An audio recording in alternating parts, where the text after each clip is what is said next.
আসসালামু আলাইকুম, কেমন আছেন সবাই? বাইরে রোদ উঠে গেছে, শীতের দিন চলে গিয়েছে, গরমের দিন আসছে। এখন ওরকম গরম পড়ে নাই, এটা একটা শান্তি।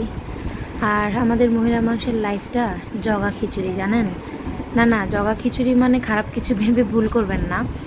জগা খিচুড়ি বলতেছি, খিচুড়িতে যেমন চাল ডাল, এই দেখেন আমার বাসার অবস্থা, এটা হচ্ছে আমার চাল ডাল। তো খিচুড়িতে যেমন চাল ডাল পেঁয়াজ মরিচ আদা রসুন সব মিক্সিং করা থাকে, তা আমাদের জীবনটাও ওই রকম, সব কিছুই মিক্সিং। চাকরি বাকরি করবা, যারা করে আর কি, তারা সংসার সামলাবা, বাচ্চা সামলাবা, সম্পর্ক সামলাবা, মানে সব কিছু মিলায়ে কেমন যেন একটা জগা খিচুড়ি, তাই না?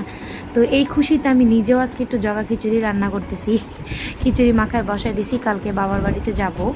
আব্বু খুবই অসুস্থ, 3বার স্ট্রোক করেছে, মাঝখানে খুব বেশি অসুস্থ হয়ে গেছে, আমার আর যাওয়ার সময় হয়নি, তাই যাব। তো রান্নাবান্না শেষ করে রেডি হয়ে বের হয়েছি। শাশুড়ি আমার আমি একটু বাইরে যাব, সপ্তাহে অ্যাটলিস্ট 2-3 দিন বাইরে না গেলে আমাদের আবার ভালো লাগে না। তো আজকে বেড়ানোর উদ্দেশ্যে না, আজকে একটু কাজ আছে, সেই কাজ সারতে দুই শাশুড়ি বেটার বউ এখন বাইরে যাব। এদিক দিয়ে মাও রেডি হয়ে বের হয়ে গেছে, এখন আমরা আসলে যাব।